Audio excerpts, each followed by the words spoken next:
Hey everybody, it's time to talk about the Olaf rework. I made a video before, but it wasn't entirely accurate. I found out some new things, got some new ideas, and I figured a new video would do a lot better, and I think I can make it a lot, well, better, because the Olaf rework is probably here to stay in top lane. It would be nice to have a video talking about the Olaf rework, how to play the Olaf rework, and stuff like that. So, as compared to before, I'm going to go over the changes to Olaf, then we're going to go over his itemization, runes, stuff like that. But to start, I want to talk about the bare changes to Olaf, because some of these changes, and people haven't really paid attention to them, some of these changes have changed how Olaf is played, his itemization, stuff like that. So, in no weird area, the attack speed on his passive is down early game. The damage on his Q is down early game, but his Q gets armor pen. The big issue here, the minimum distance to pick up a Q has gone up. So you can see here, you can't just sort of walk forward a little bit and pick it up. You actually have to go to it. In addition, the Q has a 3-second cooldown. The second you throw your Q, it starts a 3-second timer reduced by ability haste. That means that even with, what am I up to? 40 ability haste here, you can see that I'm still gonna have some time here. That means that you have less Q slows and you have, well, less attack speed until the late game. In addition, his W has another change here, and do pay attention to all this. So you've got less slows on your Q. Your W can't be used at full health because it now gives you a shield based on your missing health. So if you use your W and you get that attack speed at full HP, you don't get the missing health, which is a lot of his power. The W also gives less attack speed and it lasts for less duration. So Olaf's going to need more slows, or at least more ways to keep in range. He's going to need more attack speed, maybe at the high HP. His E is the same, but let's talk about his ultimate. His ultimate now gives him the armor and magic resist the entire time. You don't lose the armor and magic resist by using your ultimate. So Olaf is significantly tankier with the W shield, with the ult. He's way worse early game, but his health, his damage per level has gone up. His Q has gained a 20 to 30% armor shred. And because his ultimate, if we talk about this, his ultimate can now potentially go infinite if he can keep in range and keep autoing. Every auto attack and every E adds 2.5 seconds duration up to, I think it's 2.5 or maybe 3 seconds total. But let's talk about this. You've probably noticed that this feels really bad, right? If I pop my ult and I have Gore Drinker, do you see how like bad these auto attacks can feel? If I'm trying to catch someone and they're running away from me and I'm trying, do you see how, oh, my ult fell off because I have Gore Drinker. I have no attack speed. Right? That can feel bad. In addition to that, if a character has less slows, and you can see here, let me turn this off. By the time I can pick up this axe and throw it again, even with this 40 ability haste, look, the target is unslowed by the time I can throw my axe again. That's bad. So even if I get right up to someone that can get away from me, that's bad. So I'm hoping, I'm saying all this because I'm trying to go into what mythics are good on Olaf, okay?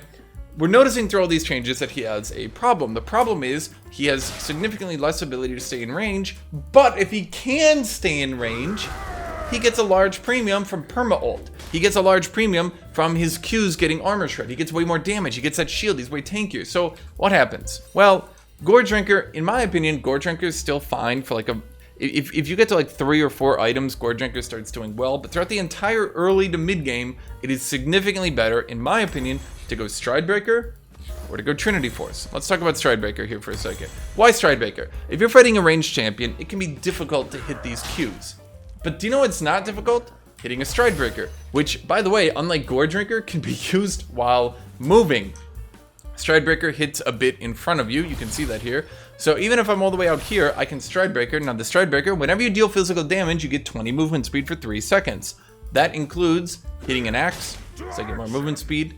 That includes hitting the Stridebreaker itself, gives you more movement speed. So in this situation, you might notice if I have a perma ult, with the 20% attack speed on Stridebreaker, my animations are much better. It's much easier to keep in range. Even if I can't keep them slowed with the Stridebreaker, even if I can't keep them slowed with my Q, I've got my Stridebreaker to keep them in range. And let's be honest, it's not like you need to keep someone in range indefinitely to kill them, right?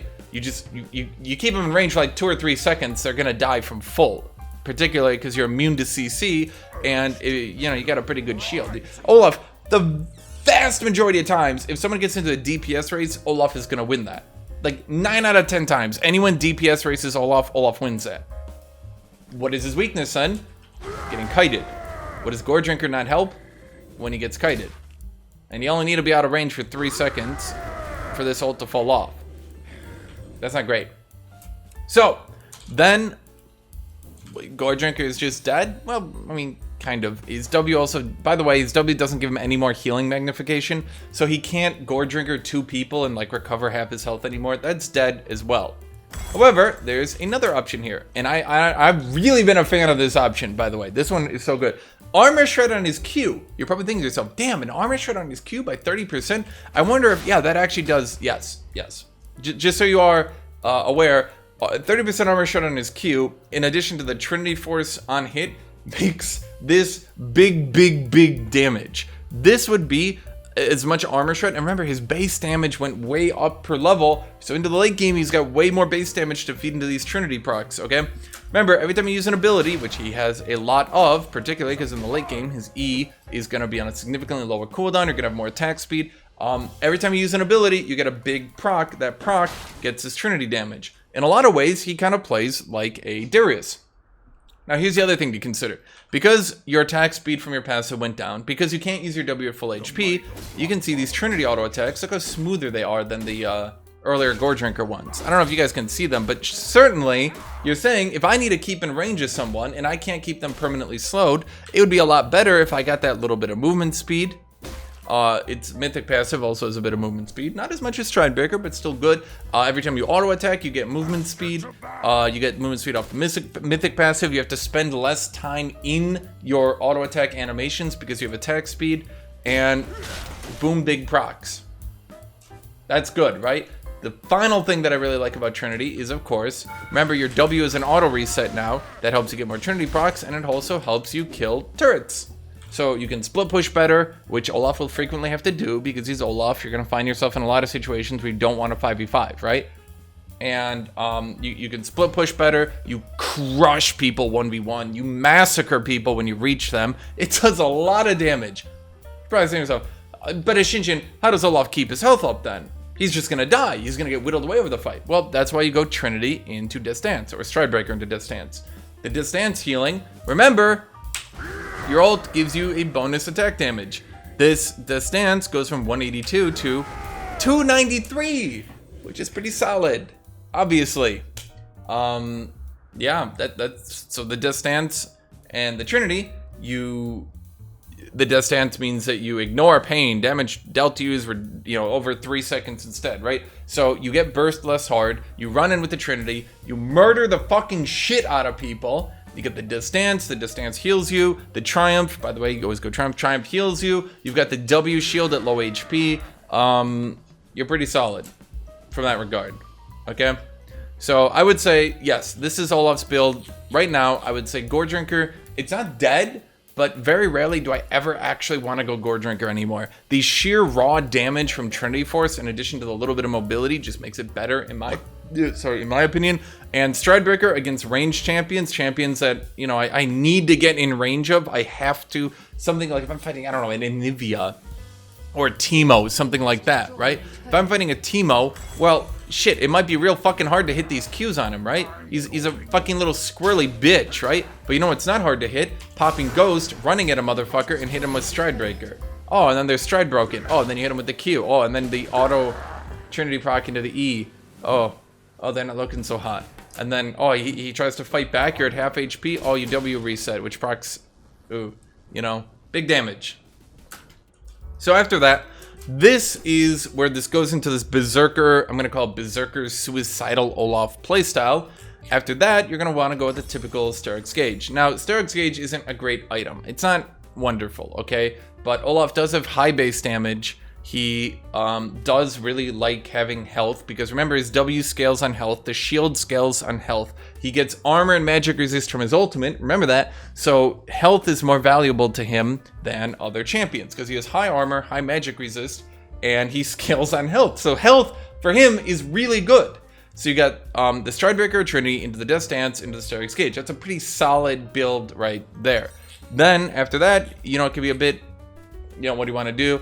I found Hullbreaker 4th can be a pretty solid choice, because once again, sometimes you need to split push, but sometimes you don't want to go with the Hullbreaker. Sometimes you can do a boy, these items are always so wacky. Sometimes you can do a Spirit Visage 4th if you're fighting some magic damage. If you need some more magic resist, You get that Spirit Visage 4th, that makes your Stoic's Gauge way bigger, that makes your W shield way bigger, that makes your Death's Dance heal for more, that makes your Triumph heal for more. Spirit Visage, pretty solid option. If you have Stride Breaker, I've often found that, in all honesty, a lot of times if you have Stride Breaker, I don't really need much more mobility. Some people will start trying to force things like Force of Nature, and I'm gonna be honest with you, I found that if you build too much mobility on Olaf, it can actually be bad, because what will frequently happen is you'll put all your resources into building mobility, then you'll run into the opponent, you won't have enough damage or survivability, and then they just beat you in the 1v1 anyway. But, you know, obviously, Force of Nature is pretty solid into some choices like Kale, Teemo, etc. You know, you can do that. But for me, I've typically gone with a Hull Breaker, and then last item, this one starts depending a bit more, but what I've done, I hate this itemization here. I've done things like an Omen. So this has actually been, for me, in fact, if I level up my character, you can see why this build works really well for me. You can see if I'm on the split push, look at these stats. 352 armor, 168 magic resist, 3,711 HP, the ability to pop this Omen to fuck up somebody's damage. If I'm fighting a Trinity or if an 80 carry or something like that is trying to fight me, I've got another good chunk of healed on my Tough It Out. Oh, by the way, it's called Tough It Out now. I've got so much damage. I mean, look at my level 18 damage is 148. If I hit someone with a Q and I auto attack, if I had Trinity, that was, or if I'm just doing this, I mean, you can see you pop all, what are you up to? 537 damage, which, by the way, then means your Death's Dance heals for 622 if you get a kill. That Death's Dance plus that Triumph plus your W shield keeping you up. This build, oh my god, I've utterly annihilated people. You force people on the split push, which, by the way, we go with that Trinity instead of that Stride Breaker because you're trying to force a split push. So I mean, look, first let's look at that. 671 in your ultimate. That's 818 damage, and they've got a 30% armor shred on them. Now imagine I'm split pushing, right? Imagine this build on a split push. I mean, they're gonna have to react to you instantly. They will have to react to you, and this is one of the only champions. And this is one of the only builds I've played in a long time that can straight up 1v2. There are a lot of champions who can hypothetically 1v2. There are a lot of champions who can probably 1v2. Olaf, I have consistently, utterly smashed people 1v2. Unless it's some late game hyper carry like a Kale or Fiora or something like that. If they're just two champions, two normal dudes, Olaf will utterly dominate them late game. So what's the weakness then? Why is this build not, or sorry, why is this champion not utterly dominant the entire game? Well, okay. So remember, the attack speed at level 1 went from 100% to 40%. That's a significant reduction. The Q damage went from 80 to 60, and the cooldown went up to 9 from 7. He can poke from range less for less damage. He all-ins worse because he only has 40% attack speed. Olaf's level 1 is risky. Even his level 2, once you get that W, is risky. Even his level 3, once you get all 3 abilities, it can be risky. What I would recommend with Olaf is remember this. Remember everything I've said here. Remember this build. Remember how good late game you are. Be careful in the early game. I've died in the early game with Olaf nearly every game when I was trying to learn him. I think every single time I got 1v1 because he does so little damage in the early game. His early game is so weak that so often you'll be baited into trying to go for things. Now, obviously, if you start getting good at him, he will start being much better in the early game. I would say about level 3 is when your champion starts turning on and being able to do things. But before level 3, here's what you really want to do. And even at level 3 with a lot of champions, do this. Just last hit from range.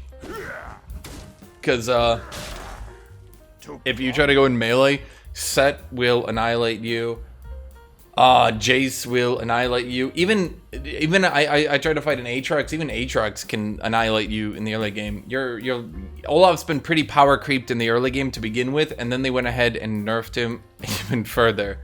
So that's the build. This is the general playstyle. You know, think about it like this. You really just want to massacre someone with your Olaf damage.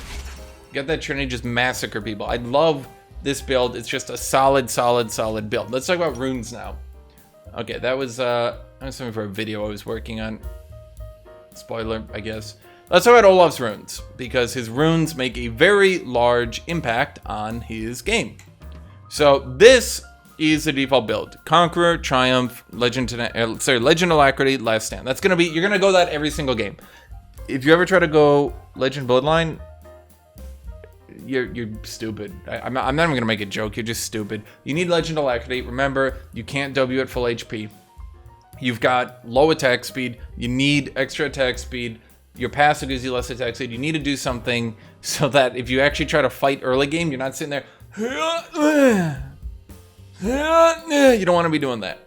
As for these runes, you want to go Resolve or you want to go Inspiration? Now this depends on your lane matchup. Are you fighting a Jax? You want to go Bone Plating. Are you fighting a Gwen? You want to go Bone Plating. Are you fighting a, any one of these sorts of champions who's just going to run in and try to beat you in melee? Bone Plating. Are you fighting something ranged, something kiting, something you need to catch? Biscuits into Approach Velocity. That one should be, obviously, Approach Velocity, you hit your Q, you slow them, you run faster towards them. You hit them with Stride Breaker, you run faster towards them.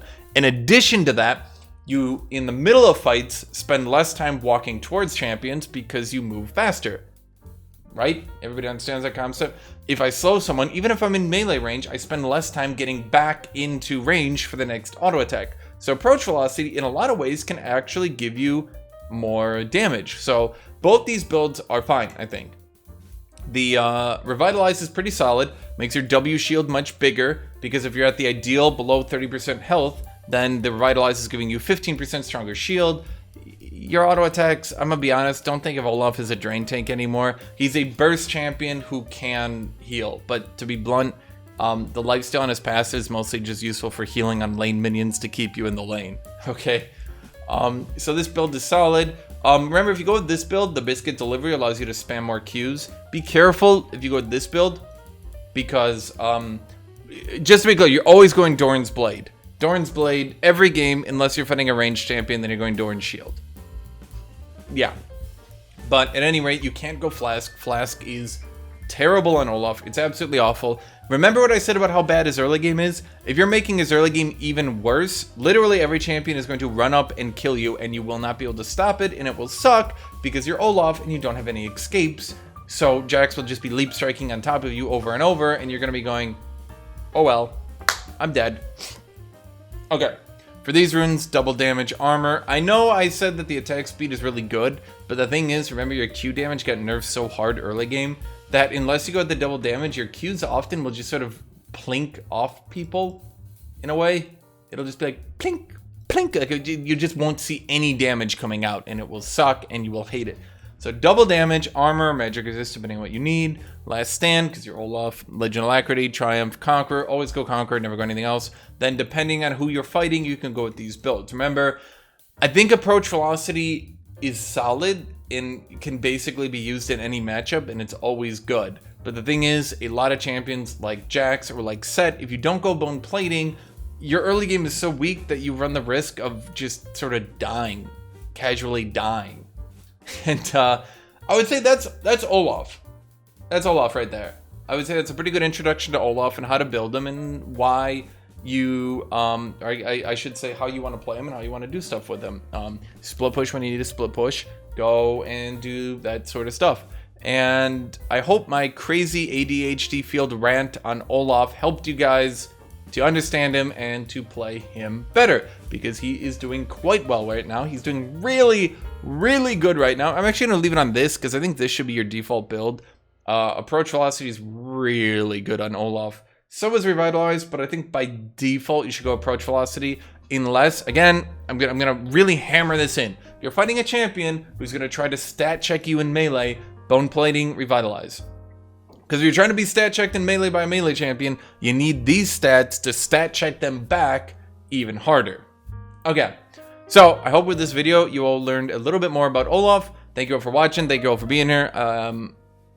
I guess remember to like and subscribe. I kind of forgot to say that. Remember to like and subscribe. So, yep, thank you all. I hope you all have a great rest of your day.